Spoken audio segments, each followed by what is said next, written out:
Ba ba ba ba bum bum bum bum bum bum bum bum bum bum bum bum bum bum bum. A long, long time ago, in a Southern California valley, far, far away. Greetings, programs. It is I, your tabletop role-playing game Jedi Master. Well, Sith Master, more likely. The OG GM. It is Thursday. It is February. We're talking about tabletop role-playing games that I love for no reason whatsoever. Specifically, just, like I've said before, it could be the system, it could be the vibe, it could be the art, it just could be the nostalgia. There's no real reason why I love these games. And of course, I've mentioned this one a lot. Probably one of my favorite games. Definitely in the top 10. It's West End Games D6 Star Wars. I love this game. Except the system of the Force. Never really, yeah. I mean, I don't love everything about this game. I don't love the damage rules. I didn't love the way the Force was written. In fact, I never played a Jedi in this game. I always played ace pilot, ship's engineer. My favorite thing to play in Star Wars games was always the other guy. Maintenance repair dude, plumber, attaché, a diplomatic assistant. I played Ace Pilot a couple times. I played Annoying Kid a couple times. But I never played a Jedi. I played a droid in a couple Star Wars games. Probably my second favorite Star Wars character was a droid that I played. The running joke of the droid was that it was sort of like R2-D2, but instead of having the plans for the Death Star, the droid I was playing had the sum of all collected human knowledge stored in its drives, which was the equivalent of one floppy disk, because that's how much knowledge humans had accumulated with one floppy disk worth of information. So I played a droid for a couple games. My favorite character of all time was my diplomatic attaché character, who was just, I loved him because he was useless in almost every situation except for maybe in diplomatic situations. But I always liked the idea of who were the other people in Star Wars, because everybody wanted to always be the bounty hunter or the Jedi or the Wookiee. Nobody wanted to be Steve the engineer, or Luis the plumber or Susan the cook.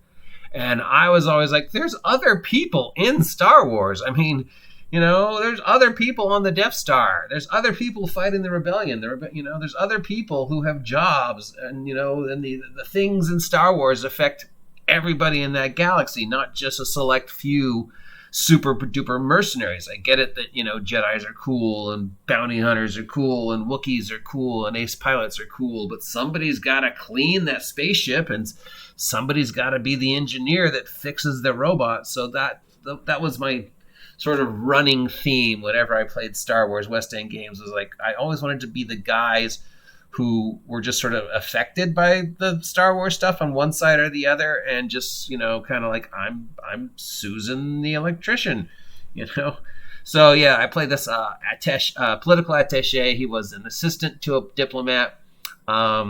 He started out as a imperial attaché, actually, working for an imperial diplomat because he was loyal to the Empire. He didn't know that the Empire were actually the bad guys, and slowly through playing him, began to realize, actually by the end of the second game that I played this character, the Empire was the bad guy. And so he, rebelled and stole important documents. And that was like his one moment of awesomeness. And the rest of the time, he was just like stuck doing all the jobs nobody else wanted to do, except whenever there was a situation where we had to talk to people. Then I was like, oh yeah, don't worry. I'll be the diplomat, and I'll do all the, the paper. I got to fill out the 17 forms for you to dock your spaceship here. But yeah. So why do I love this system? Well, if you are a fan of the Star Wars expanded universe, both from the comic books and the books, the expanded universe probably would not exist without the Star Wars role-playing game, West End games. There is so much stuff in the Star Wars role-playing game, West End game, Star Wars role-playing game, especially in the expansions, that became canon for the expanded universe. There's stuff in the comic books and the expanded universe books that's in the game. There's stuff that's in the game that became canon to the book. The Star Wars books, they fed off of each other for years until, of course, Disney bought Star Wars and said the expanded universe didn't exist anymore. But yeah, you wouldn't have an expanded universe without the West End game, Star Wars role-playing game. You wouldn't have a Star Wars role-playing game without the expanded universe. They just so influential on each other. It's so much lore that was canon was in these games. So that's one of the reasons to love it. The other reason, of course, is it's all one dice. It's just the exploding D6. You roll lots of 6-siders. Every 6 is a success. The more higher your skill is, the more 6-siders you can roll. There's just something so much fun and tactile and awesome about rolling multiple 6-siders and just hearing them going up the table. And of course, reading in the rules, Darth Vader can have 15d6 lightsaber, but you never will. And you just know how badass Vader was. And it was Star Wars. Star Wars was such an implemental part of my life that it's just such great imagery. We would start every game with a recap, and then there was there was an app that did the Star Wars scroll. So as we started playing Star Wars, a role-playing game, people had the cell phones or the tablets. There was an app that did the Star Wars scroll. So the guy we'd start every game with the app going off with the music and the episode 15. Da, da, da, da, da. I used the same thing when I ran Star Wars. And just, running in the Star Wars universe. The Star Wars is such a great IP because you can run entire campaigns through any of the settings and never have any interaction with the core, groups. You could be a part of the rebellion and never meet Luke or Han or Leia, because in terms of the rebellion, other than a few iconic moments, who's Luke? Who's this Luke? Who is this Han Solo guy? Who's this Luke Skywalker guy? They're I don't know who General Skywalker is. I'm Steve in the 15th Battalion on a planet that is no way affected. The great thing that Rebels and the Clone Wars cartoons did is show us the rest of the Star Wars universe, and the great thing this game did was show us that there was so much more going on in the Star Wars universe other than the 3-4 Jedi, Empire, and New Hope, that you could play entire campaigns during the time period of the fall of the Empire, during the time period set in Rebels and Clone Wars, during the time period set before Star Wars. There's an entire galaxy out there that explore and do stuff in and have absolutely no interaction with Vader or the Empire or the Rebellion. So there's just so many stories you could tell in the Star Wars universe.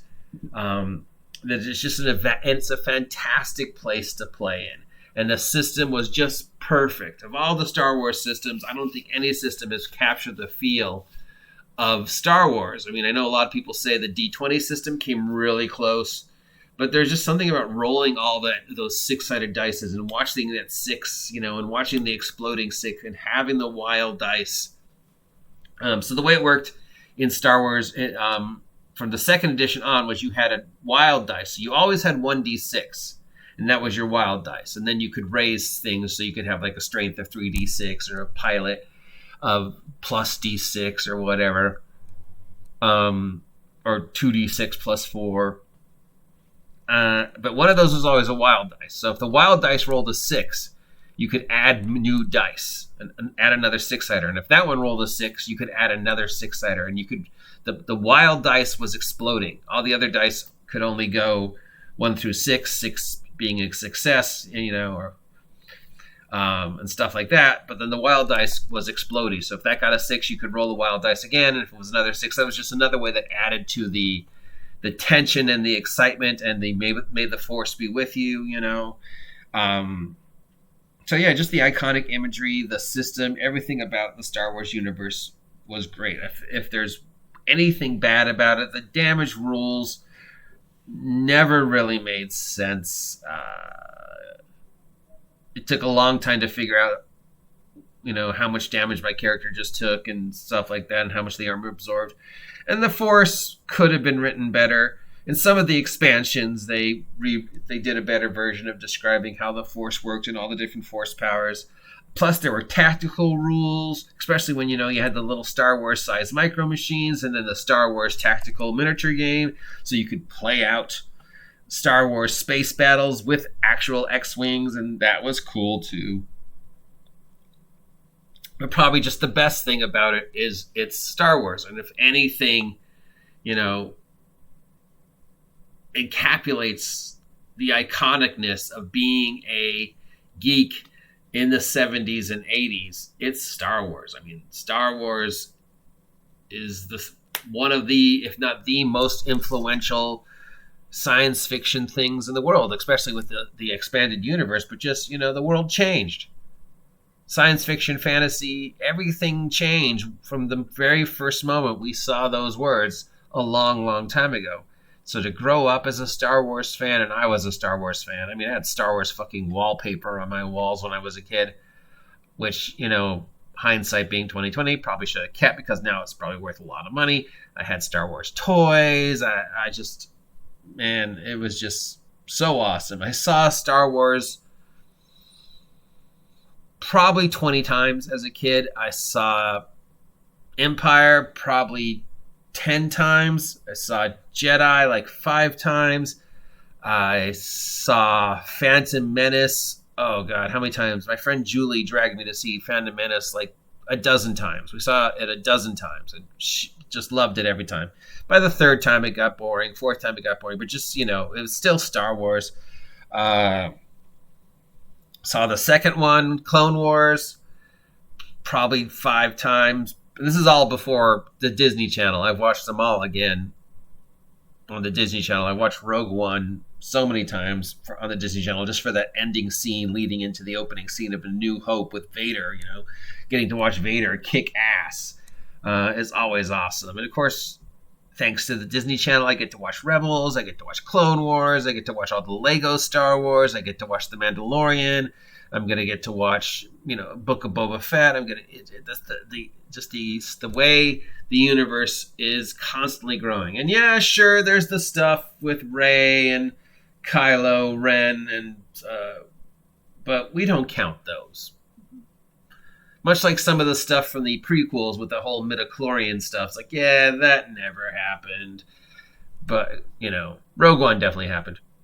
Because of that awesome scene with Vader. So, yeah, Star Wars, the West End Games role-playing game, rolling all those D6, all the iconic classes, the blasters and droids and X-Wings, and, that scene where just like, oh, you could sense the dark side growing in you. Bam, bam, bam. Watching an Imperial destroyer just crest out the windows of your ship. Just, and the music. Da-da-da-dun, dun, dun, dun, dun, dun. I mean, just...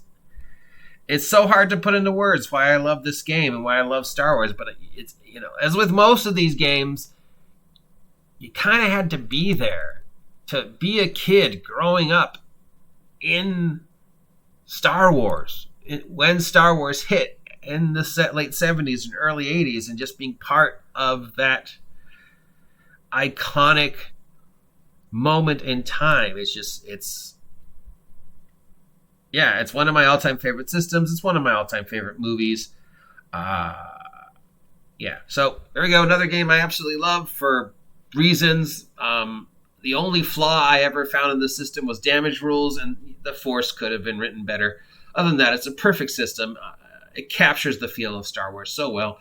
So yeah, if you ever get a chance to find a copy of the original rules, which are hard, though I have heard they reprinted them recently, check them out. It's a great game. And of course, the expanded universe.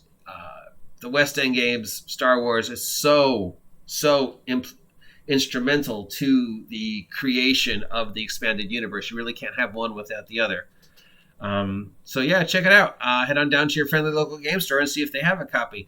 I hope you appreciate this. If you do, let me know. If you don't appreciate me talking about tabletop role-playing games I absolutely love, Let me know. If you haven't subscribed yet, please subscribe. We're at 650. I'd love to reach 1,000 by August 4th, my birthday.